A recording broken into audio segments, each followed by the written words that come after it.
അസ്സലാമു അലൈക്കും. എല്ലാവർക്കും നമസ്കാരം. എൻ്റെ ഈ വീഡിയോ കാണുന്ന പ്രേക്ഷകരോട് എനിക്ക് വയനാടുമായി ബന്ധപ്പെട്ട് കുറച്ച് സംസാരിക്കാനുണ്ട്. അപ്പോൾ നമ്മൾക്കിപ്പോൾ ആദ്യമായിട്ട് പറയേണ്ടതെന്ന് വെച്ചാൽ, നമ്മുടെ കേരളത്തിലെ മുഖ്യമന്ത്രിക്കും അതുപോലെ തന്നെ നമ്മളെ ഇന്ത്യൻ്റെ മിലിറ്ററിയിൽപ്പെട്ട ഒരുപാട് ഉദ്യോഗസ്ഥന്മാർക്കും നമ്മൾ ആദ്യമായിട്ടൊരു ബിഗ് സല്യൂട്ട് കൊടുക്കുന്നു. കാരണം എന്താ വെച്ചാൽ, വയനാട് നടന്ന സംഭവം അത് നമ്മളെ സംബന്ധിച്ചിടത്തോളം, ഇന്ത്യനെ സംബന്ധിച്ചിടത്തോളം മനുഷ്യഹൃദയമുള്ള എല്ലാവർക്കും ഒരു വലിയൊരു വിഷമമുള്ള കാര്യമാണ്. ഒരു 300ഓളം ജനങ്ങൾ മരണപ്പെടുകയും ഒരുപാട് ആളുകൾ ഇനിയും മണ്ണിനടിയിൽ നിന്ന് എടുക്കാനൊക്കെ ഉണ്ടെന്ന് പറയുമ്പോൾ നമ്മൾക്കത് യഥാർത്ഥത്തിൽ കിടന്നുറങ്ങാൻ പോലും ഒരു മനുഷ്യഹൃദയമുള്ളവന് സാധിക്കാത്തൊരവസ്ഥയാണ്. യാഥാർത്ഥ്യം അതാണ്. അപ്പം ഞാനിത് പറയാനുള്ള കാരണം എന്താ വെച്ചെങ്കിൽ, നമ്മുടെ ഇന്ത്യൻ മിലിറ്ററിയിലത്തെ ഒരുപാട് പ്രവർത്തകർ വന്നിട്ട് ഒരുപാട് ജീവൻ രക്ഷപ്പെടുത്തുകയും ജനങ്ങളെ ജീവൻ രക്ഷപ്പെടുത്തുകയും അതുപോലെ തന്നെ നെടിയുടെ കൊണ്ട് പാലങ്ങൾ നിർമ്മിക്കുകയും, അതായത് ഒരു യുദ്ധം ഉണ്ടാകുന്ന രൂപത്തിൽ. ഞാൻ ഒരുപാട് പ്രളയങ്ങളൊക്കെ വീഡിയോ ഞാൻ കാണാറുണ്ട്. പക്ഷെ അവിടെ ഒന്നും എവിടെയും മിലിറ്ററി ഇറങ്ങിയിട്ട് ശരിക്കും ഇങ്ങനത്തെ പ്രവർത്തിക്കുന്നതൊന്നും നമ്മൾ കാണാറില്ല. കാരണം അവിടെയൊക്കെ മിലിറ്ററിൻ്റെ രാജ്യം തന്നെയാണ് അറിയപ്പെടുന്ന വലിയ വലിയ രാജ്യങ്ങളൊക്കെ. പക്ഷേ എത്രയോ മനുഷ്യന്മാർക്ക് ഒഴുകി പോകുന്നതും ഇതിനേക്കാൾ വലിയ അപകടങ്ങളൊക്കെ വരുന്നതൊക്കെ കാണാം. എന്നാൽ പോലും മിലിറ്ററി എന്ന് പറയുന്നത് നമ്മൾ കാണാറില്ല. പക്ഷെ നമ്മളെ കേരളത്തിനെ സംബന്ധിച്ചിടത്തോളം കേരളത്തിലെ മുഖ്യമന്ത്രി ഇടപെടുകയും പെടുന്നനെ നമുക്ക് മിലിറ്ററി ഇറക്കാൻ സാധിക്കുകയും ഒരുപാട് ജീവനെ രക്ഷപ്പെടുത്താൻ സാധിക്കും, ഒരുപാട് മൃതദേഹങ്ങൾ കണ്ടെടുക്കാൻ സാധിക്കും. അതുപോലെ തന്നെ കേരള പോലീസ്, ഫയർ സർവീസ്, അതുപോലെ തന്നെ ഒരുപാട് സന്നദ്ധ പ്രവർത്തകർ രാഷ്ട്രീയമോ മതമോ ഒന്നും നോക്കാതെ കണ്ട് മനുഷ്യരെന്നുള്ള ആ വികാരം കൊണ്ട്, വിഷമം കൊണ്ട് രംഗത്തിറങ്ങുകയും ഒരുപാട് വിജയപരമായിട്ടുള്ള പ്രവർത്തനങ്ങൾ കാഴ്ചവെക്കുകയൊക്കെ കണ്ടപ്പോൾ എനിക്ക് അതുമാത്രമല്ല, മറ്റ് ചില ചർച്ചാ വിഷയം ചെയ്യേണ്ട ചില കാര്യങ്ങളൊക്കെ ഉണ്ട് കൂട്ടത്തിൽ. ഇത്രയും ഹൃദയം പൊട്ടുന്ന വേദനാജനകമായ രംഗങ്ങൾ കണ്ടിട്ട് പോലും രാഷ്ട്രീയവും മതവും മാത്രം നോക്കി നടക്കുന്ന ഒരു പറ്റം ഇയാമ്പാറ്റകളെ പോലത്തെ ആളുകളുണ്ട്. അതായത് ഒന്നും അറിയില്ല, മനുഷ്യനോട് എങ്ങനെ സ്നേഹം പുലർത്തണം എന്ന് അറിയാത്തത് കൊണ്ടോ എന്തോ അവർക്ക് പടച്ചവന് നല്ല ബുദ്ധി കൊടുക്കട്ടെന്ന് നമുക്ക് ഈ സമയത്ത് പ്രാർത്ഥിക്കാൻ പറ്റും. ഇത് പറയാനുള്ള കാരണം എന്ന് വെച്ചെങ്കിൽ, ഇത്രയും വലിയൊരു പ്രവർത്തനം നടന്നിട്ട് എല്ലാവരും ഇത്ര കഷ്ടപ്പെടുന്ന സന്ദർഭത്തിൽ അതിനെ പോലും രാഷ്ട്രീയപരമായും മതപരമായും ചിന്തിച്ചു പോകുന്ന ഒരുപാട് ആളുണ്ടെന്ന് പറയാനുള്ള കാരണം, ചില ആളുകൾ രാഷ്ട്രീയപരമായിട്ട് സംസാരിക്കുന്നു എന്നിട്ട് പറയുന്നത് ദുരിതാശ്വാസ നിധിയിലേക്ക്, മുഖ്യമന്ത്രിയുടെ നിധിയിലേക്ക് എത്തിച്ചു കൊടുക്കരുത്, അത് അഴിമതി ഒക്കെ ചെയ്യും എന്നുള്ള ഇത്. അതായത് യഥാർത്ഥത്തിൽ ഇതിനു മുമ്പ് ഇതുപോലെ പ്രശ്നങ്ങളുണ്ടായ സന്ദർഭത്തിൽ പണ്ട് ആരോപണങ്ങളൊക്കെ ഉണ്ടായിട്ടുണ്ട്. പക്ഷെ അതല്ല നമ്മളെ ചർച്ചാ വിഷയം. ഇപ്പോൾ ഇവിടെ ഒരു പ്രശ്നം നടക്കുമ്പോൾ നമ്മൾ പെടുന്നതിനൊക്കെ ചെയ്യേണ്ടത്, നാട് ഭരിക്കുന്ന മന്ത്രി ആരാണോ ആ ആൾക്കാണ് അതിൻ്റെ പൂർണ്ണമായിട്ടുള്ള സ്റ്റേറ്റ് ഉത്തരവാദിത്വം. പിന്നെ ഒരു വലിയ രാഷ്ട്രമെന്നുള്ള നിലക്ക് ഉള്ള ഉത്തരവാദിത്തമായിരിക്കും അവിടുത്തെ MP-മാർക്ക്. അവരെ തലപ്പത്തേക്ക് എത്തിക്കാൻ പറ്റുന്ന ആളുകളാണ്. അപ്പം ആ കൂട്ടത്തിൽ എന്തോ ചില ആളുകൾ ചർച്ച ചെയ്യുന്ന പോലെ തന്നെ രാഷ്ട്രീയമോ മതമോ കണ്ടുകൊണ്ടോ എന്തോ, നമ്മുടെ സുരേഷ് ഗോപി ഒരു മന്ത്രിയും കൂടിയാണ്, നമ്മളെ തൃശ്ശൂർ ഒരു MP-യാണ്, കേരളത്തിൻ്റെ ഒരു മന്ത്രിയും കൂടിയാണ്.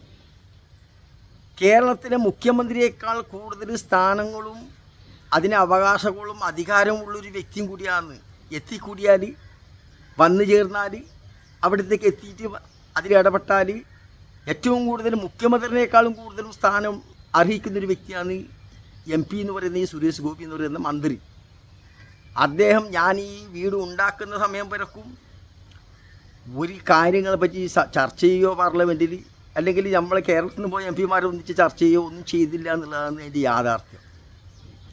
അപ്പോൾ ഇത് എന്തുകൊണ്ടെന്ന് നമുക്കറിയുന്നില്ല.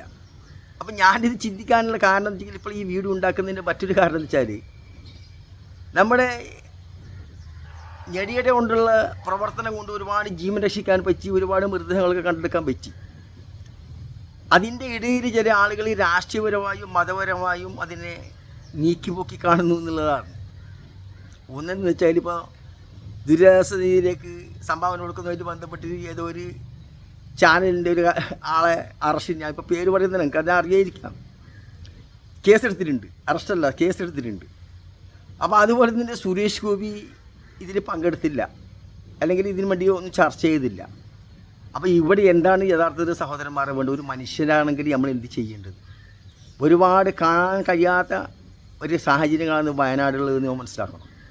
അവിടത്തേക്ക് മനസ്സറിഞ്ഞിട്ട് മനുഷ്യനായ ആളുകൾ, ഹൃദയം വേദനിക്കുന്നവർ, 5 കോടി അങ്ങനെ സിനിമാ നടന്മാർ, യൂസഫ് അലി, അതുപോലെ തന്നെ മറ്റ് മദ്രാസിൻ്റെ മുഖ്യമന്ത്രി, അങ്ങനെ ഒരുപാട് ആളുകൾ ഈ ദുരിതാശ്വാസ നിധിയിലേക്ക് എല്ലാവരും സംഭാവന ചെയ്തുകൊണ്ടിരിക്കുന്ന സന്ദർഭത്തിൽ പോലും അവിടെയും അത് വർഗീയം കാണുന്നു എന്നുള്ളതാണ് നമുക്ക് മനസ്സിലാക്കാൻ പറ്റുന്നത്, അല്ലെങ്കിൽ രാഷ്ട്രീയം കാണുന്നു എന്നുള്ളതാണ് മനസ്സിലാക്കാൻ പറ്റുന്നത്. രാഹുൽ ഗാന്ധി വന്നപ്പോൾ ഇന്നലെ ഇവിടെ രാഷ്ട്രീയം സംസാരിക്കുന്ന സമയമല്ല, മനുഷ്യനെ സ്നേഹിക്കുന്ന സമയമാണ്, മനുഷ്യൻ്റെ പ്രശ്നങ്ങൾ ചർച്ച ചെയ്യുന്ന സമയം പോകുന്നു.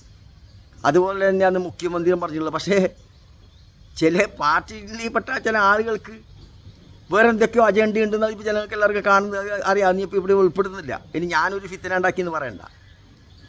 അപ്പം ഇവർ ഹൃദയം എന്തുകൊണ്ട് ഇങ്ങനെ ഈ വർഗീയപരമായും മതപരമായും ചിന്തിക്കാൻ സാഹചര്യം ഉണ്ടാകുന്നതാണ് നമുക്ക് മനസ്സിലാകുന്നത്. ഒരു വിഷമഘട്ടം വരുന്ന സന്ദർഭത്തിൽ എൻ്റെ ശത്രുക്കളായാലും നമ്മൾ അവരെ മതമോ ജാതിയോ അല്ലെങ്കിൽ രാഷ്ട്രീയമോ കറുപ്പോ വെളുപ്പോ ഒന്നും നോക്കാതെ കണ്ട് മനുഷ്യൻ എന്നുള്ള നിലയിൽ അവരെ നമ്മൾ ആ അപകടഘട്ടത്തിൽ നിന്ന് സംരക്ഷിക്കാൻ വേണ്ടി നമ്മളാൽ കഴിയുന്ന എന്ത് കഴിയും നമ്മളെ കൊണ്ട്, അല്ലെങ്കിൽ നമ്മളെ കൊണ്ട് നമ്മളെ നാവ് കൊണ്ട് പറഞ്ഞിട്ട് എന്ത് ചെയ്യിപ്പിക്കാൻ പറ്റൂ, അതുപോലും ചെയ്യാൻ അർഹതപ്പെട്ട മനുഷ്യരെന്ന് പറയുന്നത് നമ്മൾ. ചില സന്ദർഭത്തിൽ ജാതിൻ്റെ ചിന്താഗതി വരുന്നു, ചില സന്ദർഭത്തിൽ രാഷ്ട്രീയത്തിൻ്റെ ചിന്താഗതി വരുന്നു, ചില സമയത്ത് ഭൂരിപക്ഷത്തിൻ്റെ ചിന്താഗതി വരുന്നു, ന്യൂനപക്ഷത്തിൻ്റെ ചിന്താഗതി വരുന്നു. ഇതല്ലല്ലോ സഹോദരന്മാർ ഇവരെ വേണ്ടത്. ഞാൻ പറയാനുള്ള കാരണം വെച്ചിട്ട്, ഞാൻ ഇന്നലെ ഒരു സ്ഥലത്തേക്ക് ഒരു LICൻ്റെ ഓഫീസിൽ പോയിരുന്നതല്ലേ, അവിടെ നിന്ന് പോലും ഞാനൊരു ക്രിസ്ത്യൻ സഹോദരനാണ് അവിടുത്തെ ഓഫീസർ. ഞാൻ LIC ഇതിൻ്റെ വണ്ടിൻ്റെ ഇൻഷൂർ അടക്കാൻ വേണ്ടി പോയപ്പോൾ അദ്ദേഹം എന്നോടൊരു, ഞങ്ങൾ ഈ ചർച്ച ചെയ്തുകൊണ്ടിരിക്കുമ്പോൾ 2-3 പ്രാവശ്യം മറ്റും പറയുന്നത് 65% മുസ്ലിങ്ങൾ മരിച്ചിരുന്നു. 65% മരിച്ചത് കൂടുതലും മുസ്ലിങ്ങളാണ്. അപ്പം ഞാൻ വിചാരിച്ച് എന്തെന്ന് ഇത് ഇയാൾ ഇങ്ങനെ പറയുന്നത്. അപ്പോൾ ചിന്തിക്കുന്നത് അങ്ങനെയാണ്, മരിച്ചത് മുസ്ലിങ്ങൾ 60%, 65% എന്ന് ആ ചങ്ങ അതിനും കൂടെ ആശ്വാസം, ഒരു മനസമാധാനം കൊള്ളുന്നു സംശയിച്ചു പോകും നമ്മൾ. അല്ലാതെ ഇവിടെ ആരാണ് ഏത് മതക്കാരന് മരിച്ചെന്ന് നോക്കുന്നുള്ളത്, അതല്ലല്ലേ നമുക്ക് വേണ്ടത്. മനുഷ്യനെ അപകടഘട്ടത്തിൽപ്പെട്ടപ്പോൾ ആ മനുഷ്യനെ സംരക്ഷിക്കാനല്ലേ. അപ്പോൾ യഥാർത്ഥത്തിൽ ഇതുപോലെ മതം നോക്കിയിട്ട് ഇപ്പം നോക്കുമ്പോൾ ഇവിടെ ഏകദേശം മുസ്ലിങ്ങൾ തന്നെയാണ് കൂടുതൽ മരിച്ചതെന്നാണ് തോന്നുന്നത്. പിന്നെ യഥാർത്ഥത്തിൽ അദ്ദേഹം പറഞ്ഞ പോലെ തന്നെ യഥാർത്ഥത്തിൽ ഒരുപാട് ആളുകളുണ്ട് എന്നാണ് യാഥാർത്ഥ്യം. കാരണം നമ്മുടെ നാട്ടിൽ കാണുന്നില്ല, ഇപ്പോൾ പലസ്തീനിലാടെ ഏതോ നാട്ടിലെ പ്രശ്നം, അവിടെ നമ്മളും രാഷ്ട്രീയപരമായിട്ട് നമ്മളും ആ രാജ്യത്തിനെ കാണുന്നുണ്ട്, നമ്മളുമൊക്കെ എല്ലാ വാർത്തകളൊക്കെ കാണുന്നുണ്ട്. നമ്മളെ നാടാണ് വലുത്, അവരുടെ അഭ്യന്തരകാര്യം അവർ കൈകാര്യം ചെയ്തിട്ടുള്ളത് അവരെ നമുക്കെന്തും പറയാൻ പറ്റില്ല. അപ്പോൾ ഇവിടെ ഇരുന്നിട്ട് സോഷ്യൽ മീഡിയയിൽ ഇരുന്നിട്ട് ഒരുപാട് ആളുകൾ കമൻ്റ് ഇടുന്ന ആളും പറയുന്ന ആളൊക്കെ ഉണ്ട്, കൊന്നു തീർക്കണം. അപ്പോൾ അങ്ങനെ ആസ്വദിക്കുന്ന ഒരുപാട് ആളുകളുണ്ടെന്ന് തോന്നുന്നു. കാരണം ഈ സുരേഷ് ഗോപി നമ്മളൊരു മുഖ്യമന്ത്രിയേക്കാളും വിലപ്പെട്ടൊരു ആളാണ്, ഒരു കേന്ദ്രമന്ത്രിയും നമ്മൾ ഇവിടുത്തെ MP കൂടിയാണ് BJPൻ്റെ. എന്തുകൊണ്ട് അദ്ദേഹം ഒരു കാര്യം പോലും ഇതുവരെ മുണ്ടിയില്ല? എന്തുകൊണ്ട് കേരളത്തിലെ BJPൻ്റെ ഒരുപാട് നേതാക്കന്മാരുടെ ആരും തന്നെ ഒരു സങ്കടപ്പെട്ടില്ല, ഒരു പ്രസ്താവന ഇറക്കുന്നില്ല? എന്തുകൊണ്ടത്?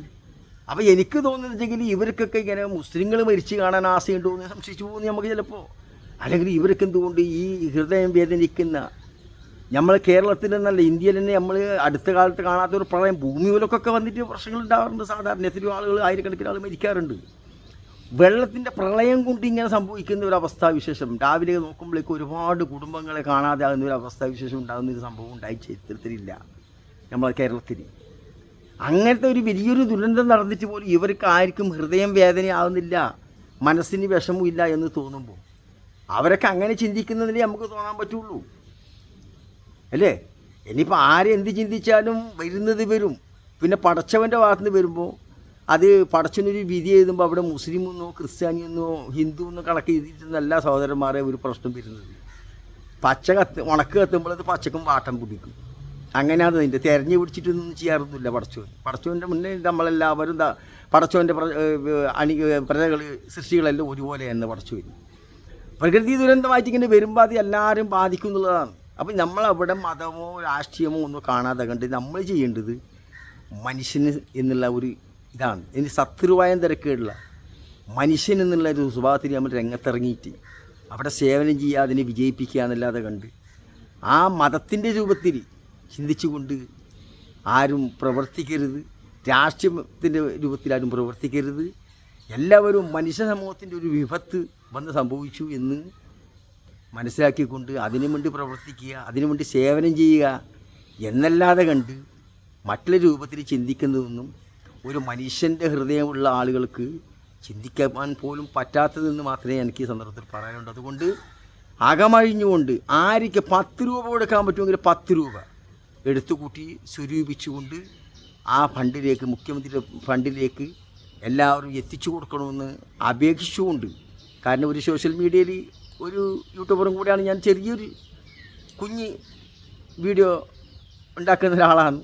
അതുകൊണ്ട് എൻ്റെ ഒരു അപേക്ഷയാണ് ജനങ്ങളോട്, കാണുന്ന ജനങ്ങളോട് 10 രൂപയെങ്കിൽ 10 രൂപ കൊടുത്ത് നിങ്ങൾ സഹായിച്ചിട്ട് മുഖ്യമന്ത്രിയുടെ ആ പ്രവർത്തനം വിജയിപ്പിക്കണമെന്ന് പറഞ്ഞുകൊണ്ട് ഈ പ്രവർത്തനത്തിന് വേണ്ടി ഫുള്ള് നേതൃത്വം കൊടുത്ത് കഷ്ടപ്പെട്ട് അധ്വാനിച്ച മിലിറ്ററിക്കാർക്കും കേരള ഗവൺമെൻറ്റിനും അതുപോലെ തന്നെ അഗ്നിശമന സേനാ വിഭാഗത്തിനും സന്നദ്ധ പ്രവർത്തകർക്കും എല്ലാ മതവിശ്വാസികളായ ആളുകൾക്കും അവിടെ പ്രവർത്തിച്ച എല്ലാവർക്കും നിങ്ങൾക്ക് പടച്ചവൻ്റെ കാരുണ്യം ഉണ്ടാവട്ടെ എന്ന് പ്രാർത്ഥിച്ചുകൊണ്ട് എല്ലാവർക്കും ബിഗ് സല്യൂട്ട് തന്നുകൊണ്ട് അടുത്ത വീഡിയോയിൽ കാണുന്നവർക്ക് എല്ലാവർക്കും അസ്സലാമു അലൈക്കും. പടച്ചവൻ നമ്മളെല്ലാവരും രക്ഷപ്പെടുത്തട്ടെ എന്ന് പ്രാർത്ഥിക്കുന്നു.